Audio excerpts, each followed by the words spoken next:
E aí, pessoal? Fazendo um teste de som, vocês estão me ouvindo bem? Milena, som tá legal?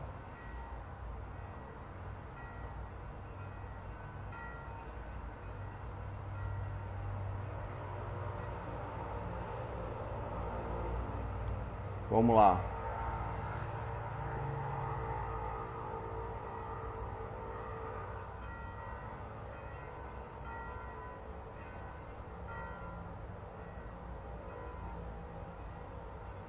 Maravilha.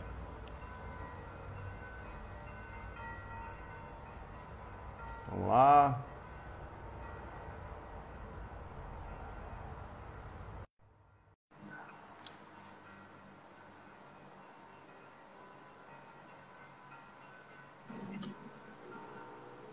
Fala, Marcelo.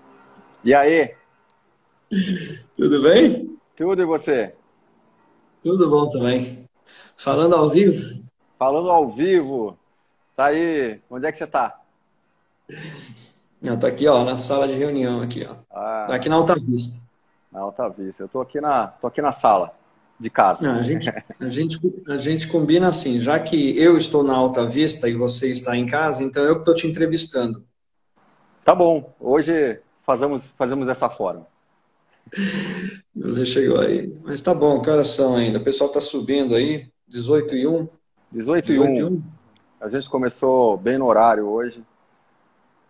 Enfim, vamos esperar a turma chegar. E, Deixa eu enfim, me escritório certificar. vazio aí, né? Escritório vazio. Eu vou até me certificar que eu ponho o telefone na tomada aqui, porque já viu, né? É, é uma boa. Vai que justo na hora que a gente começa a falar, cai a bateria aqui. É uma boa.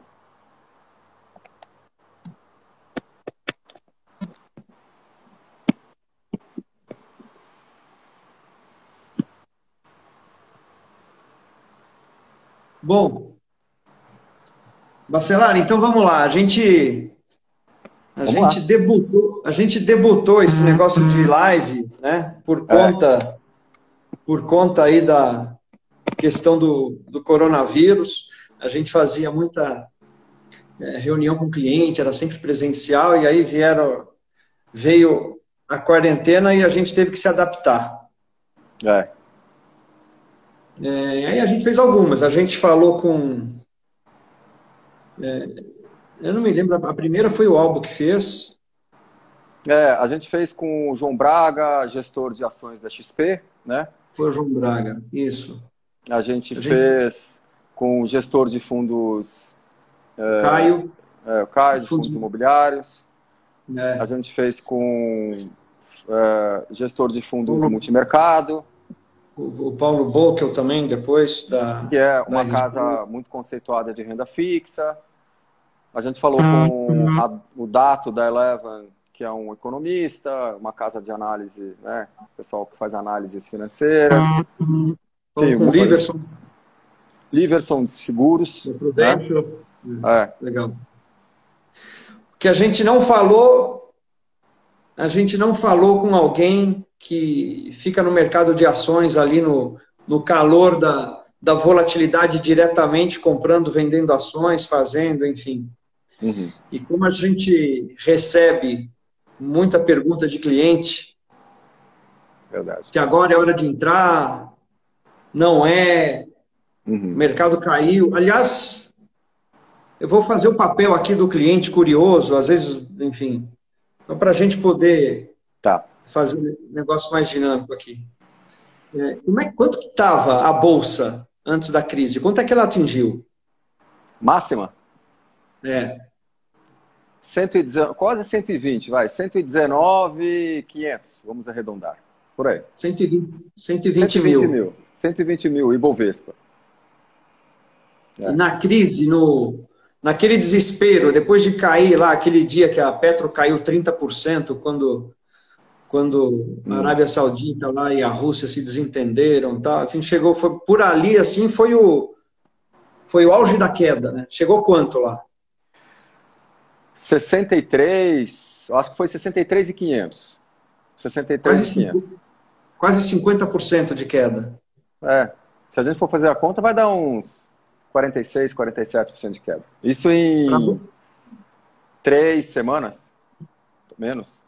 Sei lá, agora eu não vou lembrar, mas foi muito rápido. Foi muito rápido. A gente teve, nesse período, 8 circuit breaks. 8, acho que é o recorde, não sei. Eu perdi a conta, né? Foram 8. Mas período de muita insanidade, né? Uma perda de racionalidade, as pessoas vendendo sem olhar preço, sem olhar fundamento. E não foi só aqui, né, Roger? Lá fora também. Bolsa americana estava quase 3.400 pontos, S&P estava 3.380, acho que foi a máxima. A Bolsa americana estava com um comportamento mais estável, digamos assim. Meio que subindo muito calmamente, até que, de repente, pum, né, atingiu em cheio de 3.380, foi para 2.230. Então, caiu também aí bastante. Não caiu tanto quanto a nossa. A nossa caiu quase 50%. Eles caíram 35%, 34%, sei lá, uma coisa assim. A queda foi menor. Mas a recuperação deles está sendo mais rápida que a nossa, né? Porque eles caíram 34%, mas eles já recuperaram uns 25%, mais ou menos. A gente caiu 50%, para voltar para onde estava, tem que subir 100, né? Subiu quanto, já? Já subiu 23%. Do 23%. fundo, lá do último preço, fundo do poço, subiu já uns 23% a preço de hoje, digamos assim.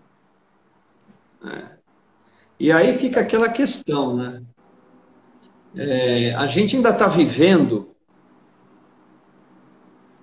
assim, a Bolsa caiu rápido porque assim, o mundo não se preparou, não estava esperando que o impacto do Covid-19 fosse realmente ser tão grande, né? A gente saiu para o carnaval desdenhando, talvez, né? E voltou do carnaval naquele desespero. Veio um caso no Brasil, e aí a Itália começou a fazer o lockdown, e aquele desespero, e aí isso virou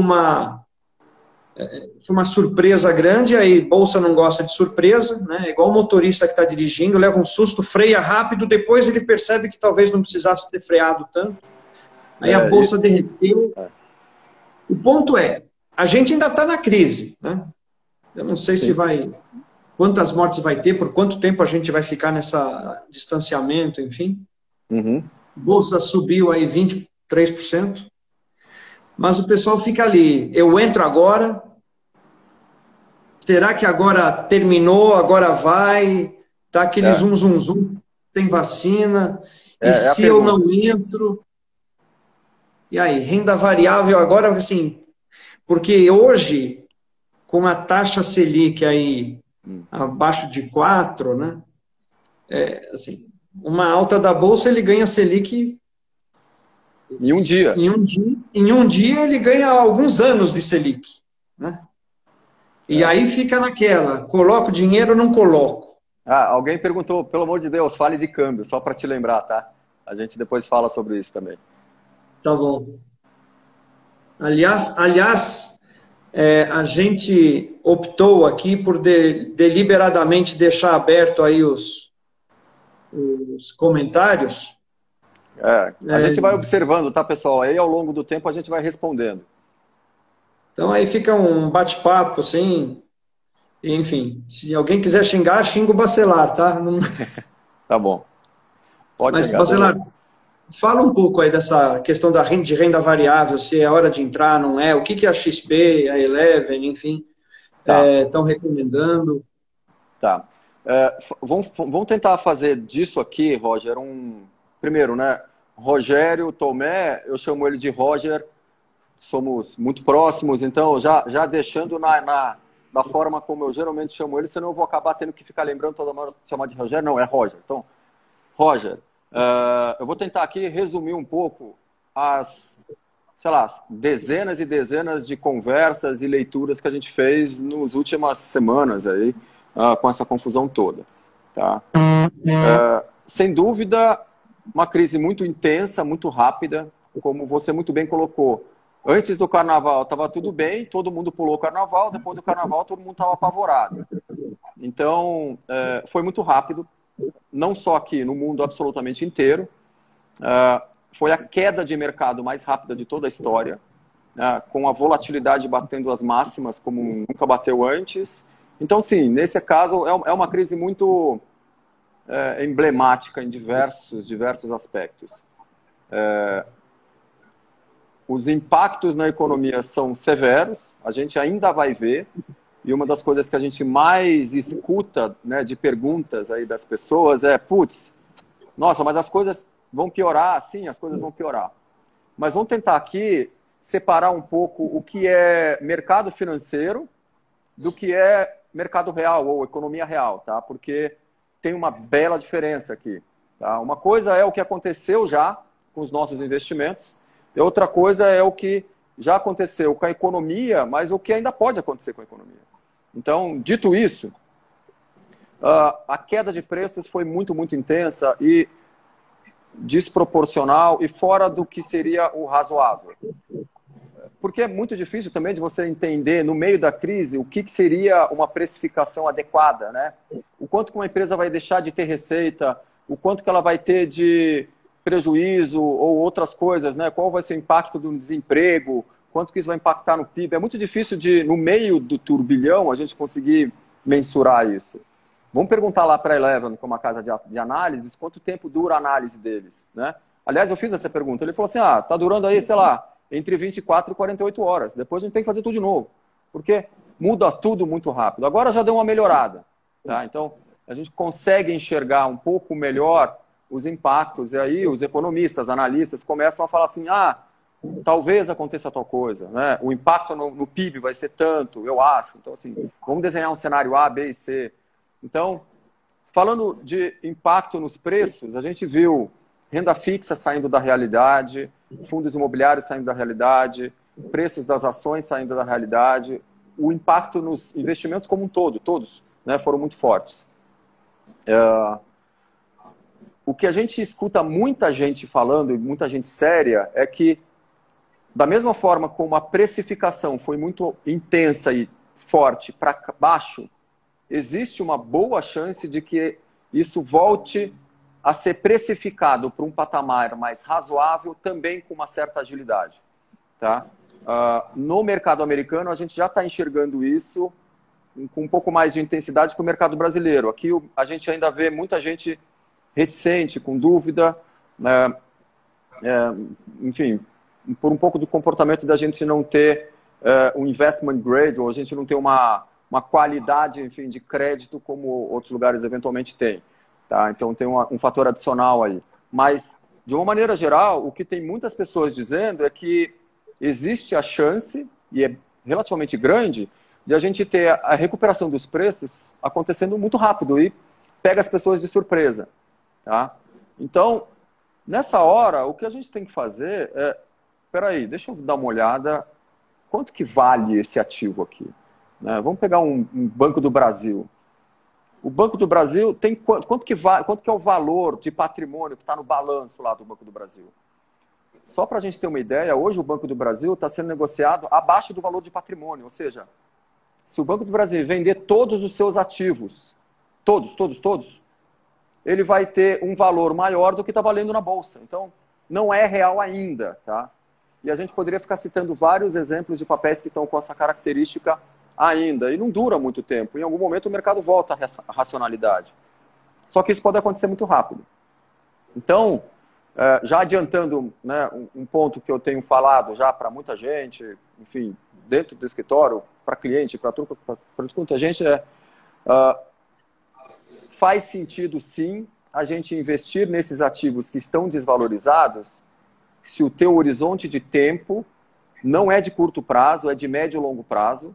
Né? Tenha paciência, compra um ativo que você considera que é bom e mantenha ele na carteira. A intenção até, de repente, a gente apresentar nesse papo aqui algumas alternativas. Eu me preparei um pouquinho para isso, tá? E tem muita oportunidade de mercado. Na parte de ações, que é hoje onde eu sou responsável lá na mesa de operações de renda variável, eu tenho várias oportunidades para apresentar, mas não só nisso. Fundos bons dá para entrar, renda fixa dá para entrar. É um momento de crise ainda, mas eu tenho tentado passar para as pessoas essa mensagem de que, olha, o mundo não vai acabar, tá? As empresas, elas vão continuar existindo, o período de crise, em algum momento, ele se ajusta e termina, a crise termina, e as empresas vão continuar lá, dando lucro, tendo resultado, continuando num processo de crescimento e tudo mais. As pessoas se adaptam, as empresas se adaptam, né? A sociedade se adapta. A gente vai se adaptar a essa crise, a esse vírus, a essa situação toda, né? Então, eu não sei, Roger, se era mais ou menos por aí que você queria que eu mas aí levasse. assim... Não, eu acredito assim, a gente está vivendo um momento em que o preço dos ativos está ainda deprimido com relação ao valor, né, real dos ativos, né? Se a gente pode pensar o valor real, pelo menos o valor patrimonial dos ativos, né? Uhum. É como se você, enfim, estivesse comprando $1 por 80 centavos, alguma coisa assim, né? R$1 por 80 centavos. Em alguns ativos teve assim. Acho que é isso, assim. Eu estava dando outro dia um exemplo que era igual a esse, assim. Era você comprar uma nota de R$100 por R$70. Era basicamente isso que a gente estava vendo, tá? Alguma coisa assim. Eu acho que o pessoal fica na seguinte medo, tá? Mas qual é o risco dessa nota desvalorizar? Né? Se a gente ficar com a economia parada do jeito que está realmente, aquele valor patrimonial da determinada empresa, ela vai, com o passar do tempo, diminuir esse valor. Talvez a gente venha para um outro patamar. Né? Porque se não fosse assim, a decisão seria mais ou menos assim, óbvia. Então chega agora e compra, porque vai voltar, vai subir. Mas essa questão óbvia, como a gente está vivendo algo que nunca teve antes, vai que se prolonga isso aí. Como é que fica? Né? Tem uma série de coisas que são novas, né, nessa crise. Uma delas, por exemplo, é a ajuda financeira dos governos. Em 2008, e você lembra muito bem disso, porque a gente estava lá, a gente teve uma crise muito forte também, que foi uma crise que entrou no meio do mercado financeiro. Então, foi bem impactante. O mercado brasileiro sofreu pra caramba, a bolsa despencou também, circuit break para tudo é lado. E o governo americano e o Banco Central americano entrou ajudando, né? Imprimiu dinheiro, foi lá, comprou título no mercado.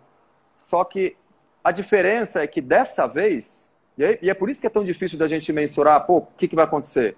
É que dessa vez, eles agiram muito, muito, muito mais rápido. Lá na crise em 2008, eles demoraram, sei lá, semanas e semanas para lançar o quantitative easing e foi, sei lá, em janeiro, se não me engano.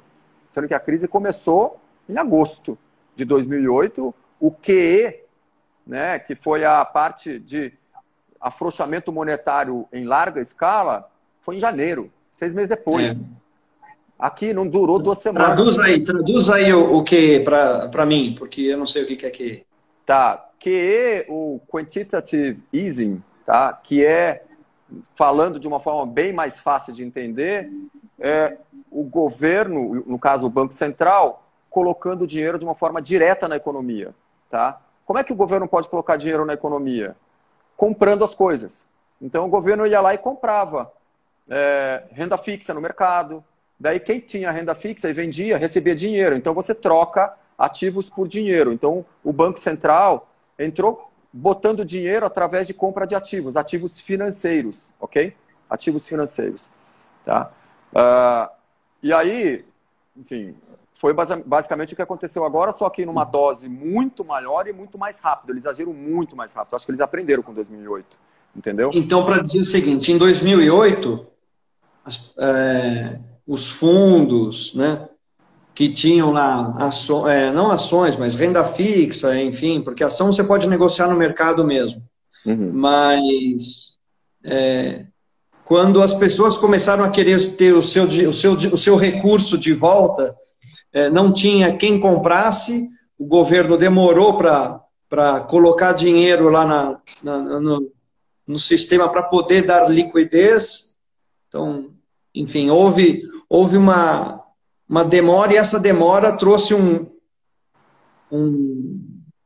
uma volatilidade, um nervosismo para o mercado que poderia ter sido evitado. Desta vez, os governos agiram mais rápido para tirar essa variável, assim, será que eu vou conseguir recuperar o meu recurso que está aplicado? Então, o governo injetou dinheiro de alguma forma no sistema financeiro para poder dar essa liquidez. Esse é nosso QE aí que você falou, alguma coisa assim. Isso. E aí, para tentar conter, mesmo assim o pessoal ficou desesperado, porque aí é uma questão econômica, porque a gente vê a economia toda parada. Eu costumo brincar que uma medida da atividade econômica é o trânsito, não tem mais trânsito, então, né, economia parada. Mas dentro desse cenário que a gente está vivendo, se o investidor quisesse, olha, eu quero entrar no mercado agora de ação, porque ainda tem aí 60% para subir para voltar, 70% para subir para voltar de onde estava. Tá. Aquela pergunta que ninguém gosta de responder, né? Assim, qual é a boa, Bacelar? Qual é a boa? Bom, vamos lá. Tem boa, tá? Vamos tentar responder essa pergunta na ordem correta, né? E a ordem correta é, primeiro, tem que entender um pouquinho o perfil do cliente, porque tem um cliente que tem maior disposição a risco e tem um cliente que não tem, né? Tem cliente que... Tem pessoas que gostam de uma montanha-russa e vão várias vezes. Tem aquele que vai uma, quase morre e não vai nunca mais. Então, assim, a gente tem que respeitar e entender isso, tá? Entendendo isso, tá? A primeira pergunta é: qual é o percentual que a gente vai alocar de ativos com algum risco na carteira? Tá?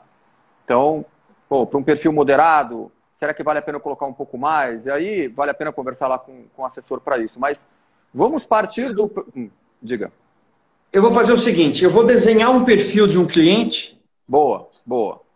E aí você me diz mais ou menos... Enfim, vamos começar do cliente... do qual? Do mais arrojado? Pode ser. Vamos começar do mais arrojado. Vamos considerar assim, eu sou um cliente que tinha uma boa parcela do meu patrimônio financeiro já no mercado financeiro, já em fundos de ação, ações, enfim. Aí veio a queda, caiu tudo, eu não me mexi. Então, o meu 50%, eu estava com 50% bastante arrojado, aí eu estava com 50% no mercado de renda variável, caiu isso tudo, né, diminuiu consideravelmente, o que era 50 caiu, virou 30, virou 25, alguma coisa. Provavelmente. Agora subiu um pouquinho, voltou para ser 30. Para esse investidor que é arrojado e está com essa situação aí, o que você... Vamos pensar que a outra parte dele, os 50% ali, ele tem em ativos mais conservadores que ele poderia eventualmente utilizar. Perfeito. Vamos fazer esse seguinte exercício. Imagina que a gente não está na crise, tá? Esquece a crise. Tá. O cara tem um perfil arrojado, ele aceita até 50% do patrimônio em bolsa? Aceita. Ele está com 25%? Sim. No processo de alocação, o ideal seria, uma vez que ele reduziu de 50% para 25%, eu aumentar um pouco a exposição dele à bolsa. Tá? Se ele quer dos 25% ir para 30%, ou para 40%, ou para 50%, vai um pouco ali do sentimento que ele está querendo, de novo, se recolocar na posição original. Mas o correto é que ele refaça a posição dele de renda variável. Tá? De novo, pensando, renda variável não é aquele investimento em que o cliente vai ganhar no curto prazo. O retorno lhe traz mais resultado no médio e longo prazo. Então, essa é uma oportunidade dele aumentar de novo a exposição dele. Então, se ele está com 25%, o que seria o ideal? Ele pega o que ele tem hoje de liquidez na carteira, pega alguma coisa lá de renda fixa, algum fundo multimercado, ou então alguma reserva que ele tem lá de liquidez, de um dinheiro que tem acesso mais fácil, mas né, que não pegue a reserva de emergência dele, e refaz a parte de renda variável da carteira. Volta para os 50%, volta para 40%. O que a gente sempre fala para os clientes aqui é, vai refazendo a posição aos poucos, porque uma coisa que ninguém vai acertar é o fundo do poço, tá? Ah, não, o fundo vai ser amanhã, ou então, não, o fundo já foi. Difícil. né, da gente saber. Mas uma coisa que a gente pode afirmar com uma bela tranquilidade é: os ativos estão descontados, abaixo do valor de patrimônio, né? Então, assim, alguma oportunidade tem. Para o investidor arrojado, que entende isso, não há grande problema de ele refazer a posição de renda variável dele. É que nessa hora, a emoção fala muito alto, né? Putz, nossa, mas a economia, o cara tá vendo a notícia ali que, pô, o número de mortos... É um cenário quase que de guerra que a gente está tendo, né? Número de mortos, né? Quarentena. Então, assim, é um noticiário extremamente pesado. Isso impacta. Nós somos pessoas, né? As nossas decisões não são 100% racionais. Mas, pensando racionalmente em alocação, que é um dever nosso aqui, né, como assessor, de apresentar para o nosso cliente, o cara tem que refazer a carteira dele. Qual é, no momento econômico atual, a percentual de renda variável que eu quero ter? 40? Se eu estou com 25, vamos chegar até 40. Tá? Então, tipo, refazer os percentuais que tinha, eventualmente. Esse é gradativamente. Esse é o primeiro passo. Aí, beleza. Como que eu vou fazer isso? Tá? Vou comprar ação direto? Esse é um caminho, é o caminho. Eu posso comprar uma ação, eu posso fazer uma carteira recomendada, compra Bradesco ou Banco do Brasil. No caso, já falando, Bradesco sendo recomendado pela Eleven, Banco do Brasil sendo recomendado pela XP. Ou eu posso comprar, sei lá, vale a pena comprar esses bancos? Putz, vale. Estão sendo negociados com preços atrativos. Olha aqui, estrutura de capital super sólida, receita diversificada, blá, blá, blá. Fala. Vou aproveitar que você está falando alguns nomes e vou pegar aqui o que um cliente nosso aqui comentou aqui.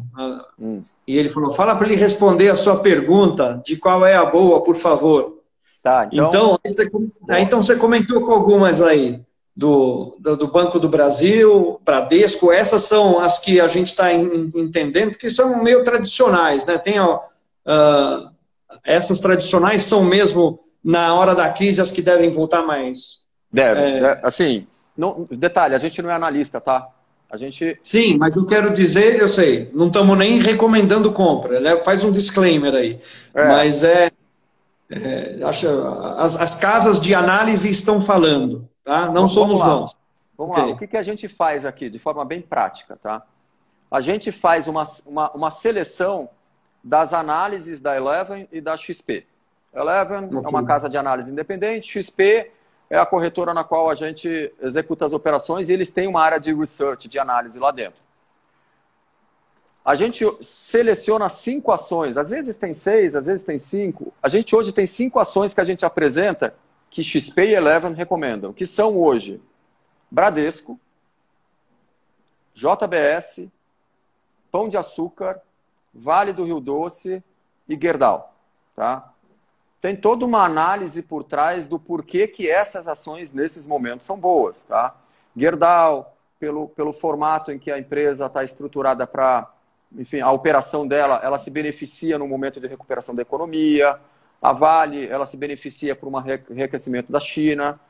No caso do Bradesco, que é uma escolha da Eleven, pela estrutura de capital, pela diversificação de receita, enfim, endividamento muito baixo, eles têm uma carteira lá de crédito consignado que é gigantesca.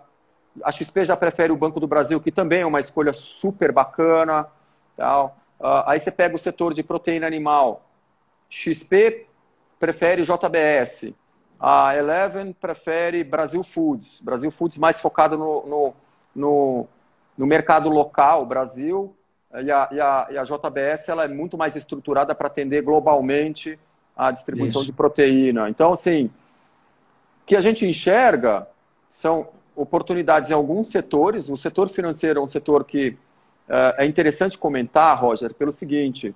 Pensa o seguinte, quando vier fluxo de compra, tá? O fluxo de compra ele tende a se movimentar primeiro para as empresas que têm maior liquidez.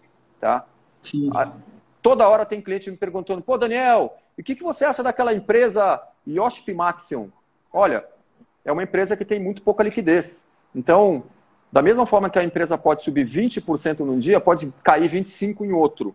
Então, toma cuidado, porque a falta de liquidez pode machucar muito, fora a volatilidade. A liquidez pode machucar muito, tá? Então, o ideal é a gente ir naquelas que são as mais óbvias em termos de nome, tá? As empresas mais sólidas, com menos endividamento. Olhar endividamento agora é super importante, né? E essas todas que eu falei estão super tranquilas, tá? Do setor de consumo, vale a pena observar, só que a XP adotou uma postura um pouco mais conservadora e colocou consumo ligado a alimentos, que é pão de açúcar, por exemplo. Então, também é uma que está lá na nossa carteira, né?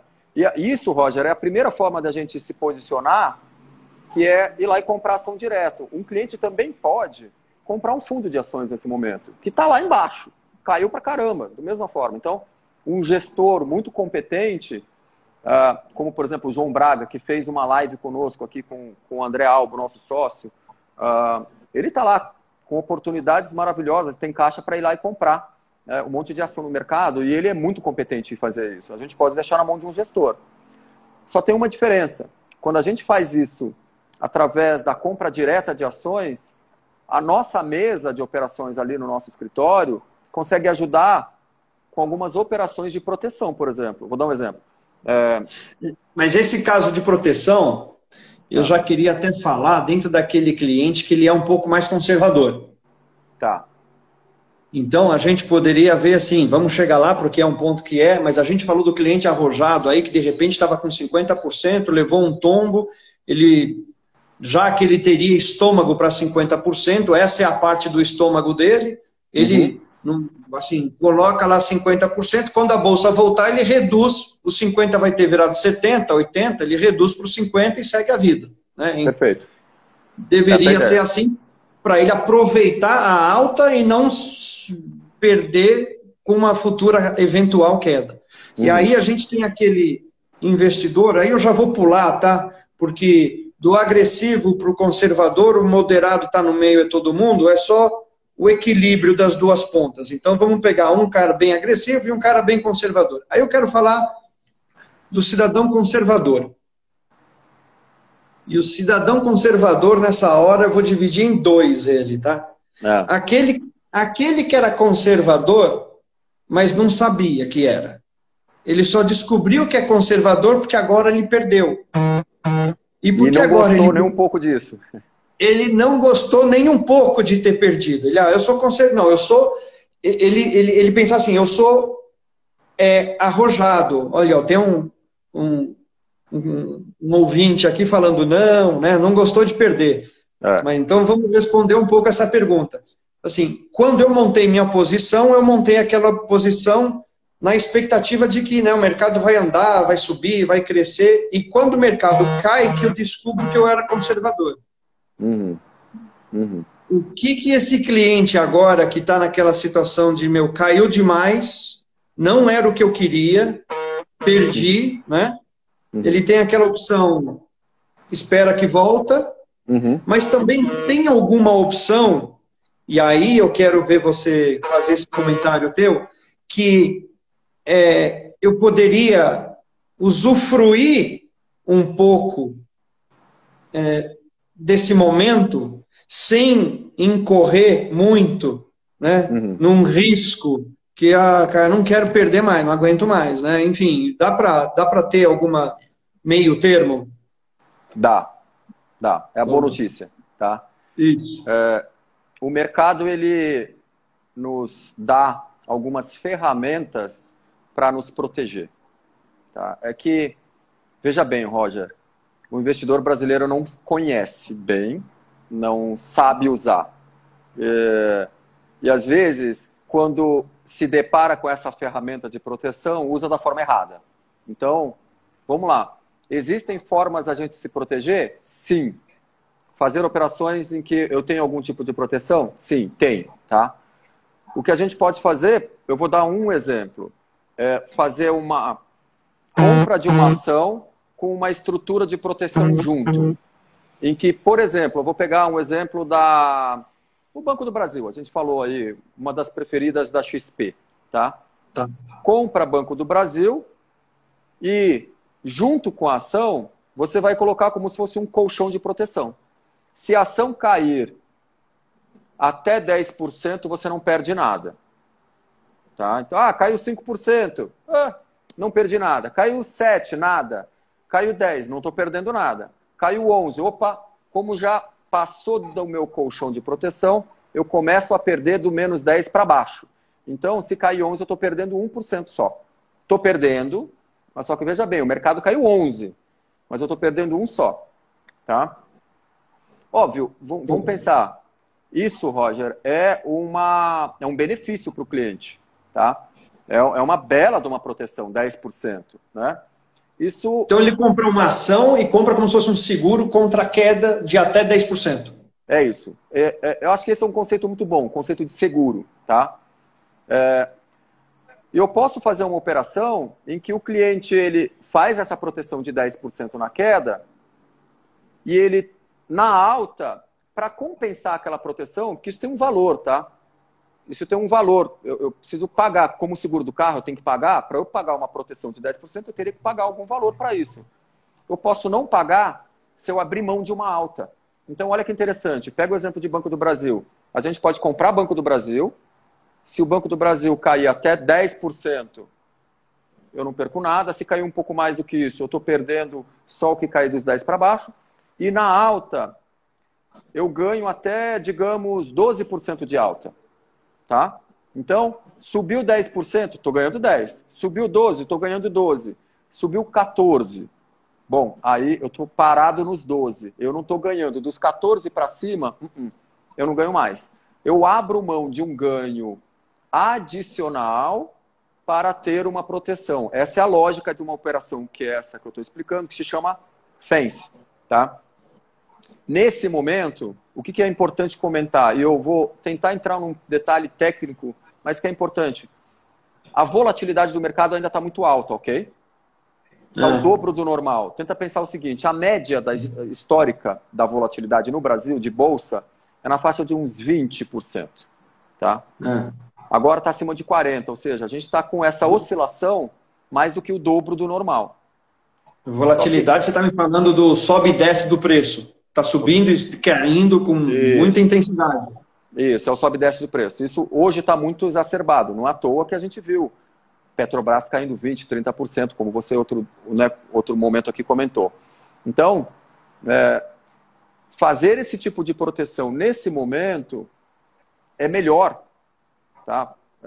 É mais atrativo. Eu consigo uma gordura maior na proteção e eu consigo um ganho maior na alta quando a volatilidade está alta. Tá? Então, deixa eu ver aqui, para a gente entender. Antes, então quer dizer que nem tudo está perdido. Você fala, antes da crise lá, antes do carnaval, se eu fosse fazer esta operação, com este papel aí que você falou, Banco do Brasil, eu ia comprar Banco do Brasil, ia também comprar um seguro contra uma queda limitada. Isso. E iria também abrir mão de um lucro além de um determinado limite. Isso. Se fosse antes da crise, ao invés de proteger 10%, eu ia proteger 8%, 7%. 7%. 6%. Depende. Eu acho que ia ser, sei lá, de 6% a 8%. Tá? E agora, e o meu limite de alta, ao invés de ser 12%, seria 9%, 10%. 9%, 10%. Então, no máximo. O que a crise fez agora foi ampliar esses limites. Exato. Eu tenho mais proteção e eu ainda consigo ter um pouco mais de lucro. É isso? Isso. Isso é bom porque é o seguinte, você vai expor o investidor a uma potencial alta de até 12%. É só ele não ser ganancioso, tá? Ele tem que escolher se ele quer ser conservador ou ganancioso, arrojado. Ele tem que escolher, tá? O que você quer? Você quer risco? Você vai ter retorno forte. Você quer proteção? Então, abre um pouco mão do ganho, porque essa é a regra da vida aqui no mercado financeiro, tá? Qualquer ativo que você for comprar. Então, assim, a resposta aqui tem operação com proteção, e essa é uma delas, tá, Roger? Essa é uma delas, que nesse momento está atrativo. Em algum momento a crise vai passar e eu não vou mais conseguir oferecer esse nível de proteção e esse nível de ganho. Vai voltar à normalidade, vai voltar aquele 6, Agora, 8. Essa operação que você falou, que tem uma proteção contra uma queda e uma e um limite, né, de ganho na alta, ela tem um prazo? Tem. Toda operação de proteção, ela tem uma data em que a proteção acaba. A ação você pode continuar com ela sempre, mas como todo contrato de seguro, o seguro ele tem uma vigência, né? Seguro do carro, seguro de vida, todo seguro tem uma vigência ali, tá? Então, o seguro de ações também tem, tá? E aí, a gente, nesse caso, vamos dar um exemplo que é uma proteção de 6 meses, que na minha opinião é um prazo bem razoável para esse momento, tá? Tomara que em 6 meses a gente esteja melhor aí. Então a gente está fazendo assim, se eu faço essa operação, daqui para 6 meses, os dois cenários seriam o seguinte. Se ela não caiu, se ela caiu 6%, deu 6 meses e ela caiu 6%, qual que é o meu resultado? Zero. Na verdade, Zero. O que acontece é o seguinte, boa pergunta, vou responder o que vai acontecer na sua conta, tá? Comprei a ação, tá? A ação caiu 6%, você vai continuar com a ação, só que ela desvalorizou. Você não precisa vender. A gente vai creditar, a gente não, é o mercado, tá? O mercado vai creditar 6% na sua conta. Pum, cai o dinheirinho lá. Entendeu? Então, assim, é como se eu tivesse batido o carro, a seguradora deposita o dinheiro na minha conta, né? E aí Entendi. Entendeu? Vou lá e compro outro carro, então faço o que eu quiser da vida. Mas é isso que acontece, acredita um dinheiro na conta do investidor. Tá? Então dá. Então, quando terminar o prazo, quando der 6 meses e a ação desvalorizou 6%, e vamos supor que esse 6% seja 6 mil. Tá bom. A ação entra na minha conta, junto da ação entra também 6 mil reais. Como se estivesse falando assim, olha, tá aqui o valor relativo a essa perda, se você não quiser ter perda, vende agora as ações, porque os 6 mil equivalentes a essa perda estão na tua conta e você vai ficar no 0 a 0. Exatamente isso. Só que se você quiser não vender a ação, você tem a opção de não vender a ação, ok? Aí você simplesmente tem um crédito na sua conta e vida que segue. Pergunta muito legal do cliente que fez aqui foi o seguinte, quanto que custa esse seguro? Tá? Nessa estrutura em que eu estou protegendo e abrindo mão de um ganho, o custo é zero, tá? Se eu fosse só fazer a proteção, eu ia pagar alguma coisa. Entendi. Quer dizer, o custo, respondendo para o cliente, quanto custa esse seguro, custa o lucro que você deixa de ter acima do limite. Né? Falando tecnicamente... Ele não tem desembolso. Né? Ele não tem desembolso, exatamente. Ele não tem desembolso. Tá? Então, respondendo, fazer essa estrutura em que ele se protege em parte da queda e abre mão de uma determinada alta além de um preço, não custa nada. A gente costuma fazer essa estrutura no zero, ou seja, em que o cliente compra a ação, põe essa estrutura junto, sem ter que pagar mais nada. Tá? Para não dizer que ele não paga mais nada, ele vai pagar custo de corretagem de opções, que é uma coisa ínfima. Só para dar a resposta precisa, bem correta aqui, tá? É custo de corretagem de opções, que é um quer. Tá? Aliás, já que você mencionou a palavra aí, eu vou só fazer um esclarecimento aqui para quem está nos ouvindo. A gente está usando o termo seguro para fazer uma analogia, para fazer uma questão didática, mas são operações feitas com opções, né? Mas não precisamos entrar no mérito de opções, é só para deixar aqui um esclarecimento para quem sabe que é, na verdade, de opção que a gente está falando. Perfeito. Tem um cliente que pergunta, um ouvinte aqui que pergunta se dá para renovar. Dá. Venceu o seguro, você refaz o seguro do carro, né? Aqui a gente também pode refazer. Quer fazer por mais 6 meses, quer fazer por um prazo menor, quer fazer com mais proteção, com menos proteção, com mais ganho. Aí a gente refaz a estrutura, passa algumas ideias, tá? O importante é, tem alternativa para a gente se expor a um mercado de ações que caiu muito com alguma estrutura que nos protege. Então, assim, tem possibilidades, tá? E aproveitando, Bacelar, eu queria, assim, tem mais alguma outra operação além dessa, assim, que envolve a questão aí de proteção, ainda pensando naquele investidor que quer experimentar a água no patamar que está aqui, a temperatura da água no patamar que está, mas não está querendo incorrer muito risco, não. Tem alguma outra parecida? Ah, tem, tá? Essa é uma de diversas operações que a gente pode fazer, tá? Tem uma outra que vale a pena comentar, que é uma operação em que a gente... Vamos dar um outro exemplo com Petrobras, por exemplo, tá? Então, o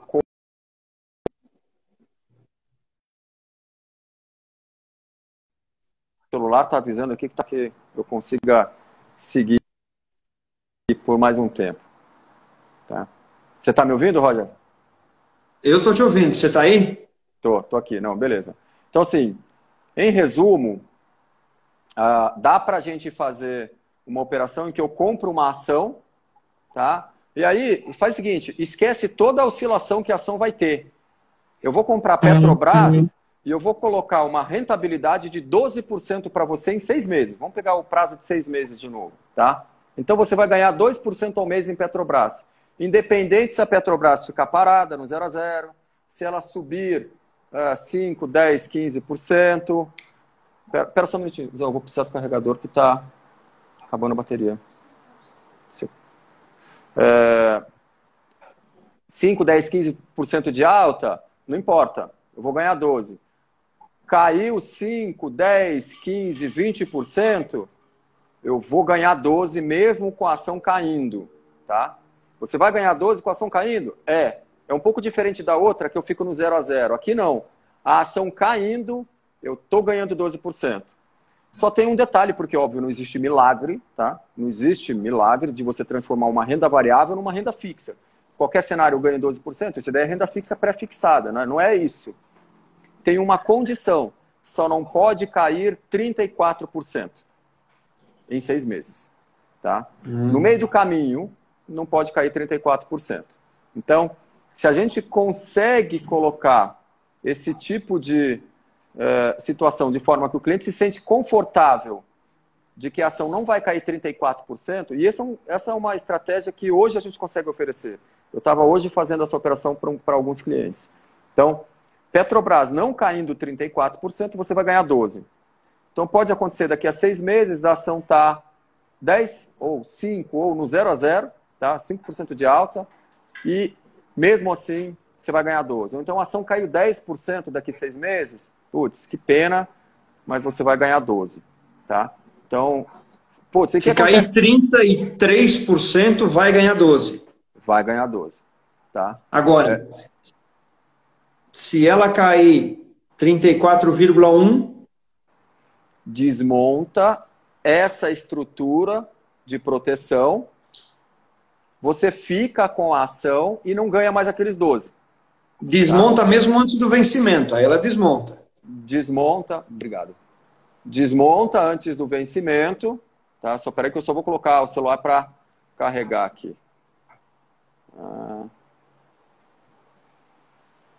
Pronto. Ó. Desmonta antes do vencimento, tá? E você fica com a ação. Só qual que é o problema? O problema é que a ação caiu 34%, então ela está desvalorizada, tá?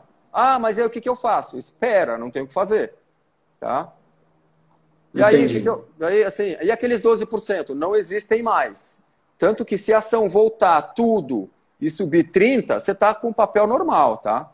Só que naquele período, se não bate os 34% de queda, você vai ganhar 12%. Se bater, essa estrutura ela desarma e você fica com a ação apenas livre, não sendo obrigado a vender. Essa é uma estrutura que a gente chama de Rubi, tá? Entendi. Então eu vou resumir essas duas que você me explicou para ver se ficou claro. Tá. São duas operações que eu posso fazer uso aqui da oportunidade de renda variável, só que não expondo completamente a oscilação do mercado, enfim, ganhos e perdas que estão no mercado. Na primeira, você apresentou uma operação em que eu compro uma ação, no caso aí Banco do Brasil, e tenho um seguro contra perda limitado, no teu exemplo, a 10%. Se ela cair num período de 6 meses, quer dizer, ao final de 6 meses, se ela tiver caído menos de 10%, eu não perdi nada. Enfim, coloquei 100 mil, continuo ali com os meus 100 mil, né, de alguma forma. Se ela cair mais que 10%, se ela cair 11%, eu fico com as ações ao preço que eu paguei, mas eu recebo um crédito equivalente aos 10% de queda. Quer dizer, a rigor, na prática, eu teria queda de 1%. A partir do 10% que eu começo a ter perda. Perfeito. Se ela subir, eu vou ganhando até o limite de 12%. Isso, essa é a FENSE. Essa é a FENSE. A partir de 12%, eu deixo de ganhar. Se subir 12, subir 15, 16, eu limitei nos 12. Né? Eu já tenho um benefício de eu não perder 10% e não ganhar assim, enfim, entendi. A outra que você falou, eu compro a ação, mas com um prazo de 6 meses, mas ela pode acabar a qualquer momento, antes de 6 meses, caso a condição, né, que a minha queda máxima lá seja superada. Então, no caso, você falou Petrobras, e eu tenho um colchão lá de 34, né? Por cento de queda, no exemplo que você falou. Se a ação cair 33%, né, e chegou 6 meses antes, né, os 6 meses chegou e ela nunca, em nenhum momento, rompeu os 34. Isso. Aí eu vou ganhar lá acho que 12% que você mencionou. Mesmo que ela caia 33, eu ganho 12. Se ela subir, eu ganho 12 também. Não importa o quanto ela suba. Agora, se ela cai 35, ao invés de eu perder apenas 1, nesse caso, eu estaria numa posição de desvalorização dos 35. Exato. Essa é a Rubi. Entendi. Eu vi que um cliente perguntou ali sobre a questão de tributação. Como é que é o imposto de renda disso? É igual a de uma ação, tá? É 15%, tudo igual. A única questão é que a gente tem que fazer essa questão de tributação dentro do mês. Então, tem que fazer toda a apuração certinha. Até vale a pena comentar que nenhuma instituição financeira pode fazer a apuração de imposto de renda pelos clientes, tá? Somente o próprio cliente ou um contador que pode fazer a sua apuração sobre operações de renda variável, etc. Mas entendendo verdadeiramente o quanto que isso é chato e que tem muito cliente que não sabe fazer, a gente foi buscar uma solução para ajudar o cliente a fazer isso bem feito, de uma forma adequada. Então, quem tem interesse em buscar uma solução para fazer a apuração do imposto de renda sobre ações da forma correta, por favor, fale com a gente que a gente direciona para uma empresa de detalhe. A gente não tem nenhuma ligação comercial com essa empresa, né? A gente só simplesmente fala, aqui tem uns caras que são muito competentes, muito corretos e que fazem aqui a apuração da forma correta e fizeram uma condição de preço muito atrativa. Tá? Só para fechar esse assunto do imposto de renda, que às vezes é chatinho e as pessoas esquecem muitas vezes dele. Depois, na época lá do imposto de renda, fica, né, que geralmente seria agora, né, porque depois a Páscoa e tal, todo mundo ficaria perguntando pela declaração, só que agora a gente teve a postergação para o meio do ano. Mas fica aí a dica de usar desses nossos parceiros aí que fazem a parte de apuração do imposto de renda. Tá? Marcelar, se você estivesse aqui no escritório, como é de costume, eu ia falar para a gente dar um pulo ali no Italy agora, vamos comer alguma coisa, ou então fazendo propaganda aqui do Italy, né? Ou então aqui no outro restaurante aqui atrás, mas, enfim, infelizmente não podemos. E a gente já está aí com algum tempo aqui de live. Já é o quê? Quase uma hora aí, né? De live. Foi aí, quase uma hora de live. Foi legal o papo. E, enfim, obrigado. Agradecendo você por participar nessa live da Alta Vista. Eu queria avisar a turma aqui que a gente vai ter outras lives chegando. Na sexta-feira a gente tem uma live com o Ferreira. Quem vai estar entrevistando o Ferreira, que é estrategista-chefe da XP, é o André Albo. Semana que vem a gente vai ter uma live também com o Guilherme Benchimol, na terça-feira.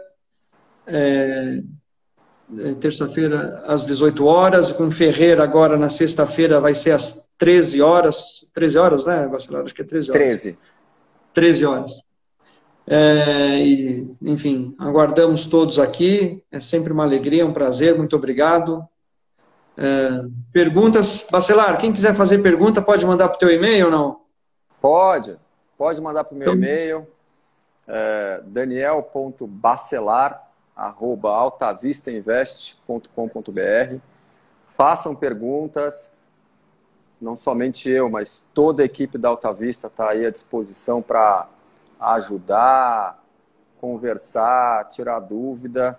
O recado final que eu queria deixar para todo mundo é: eventualmente essa crise aí vai passar, as notícias no jornal ainda são ruins, mas eu tenho falado com as pessoas até se falam, nossa, sério? Mas sim, mas eu tô de certa forma otimista com o mercado, eu tô quase que empolgado, né, com as oportunidades que estão aparecendo. Lógico, não vai ser de uma hora para outra que a economia vai recuperar, mas lembra, mercado financeiro ele sempre antecipa as coisas, né?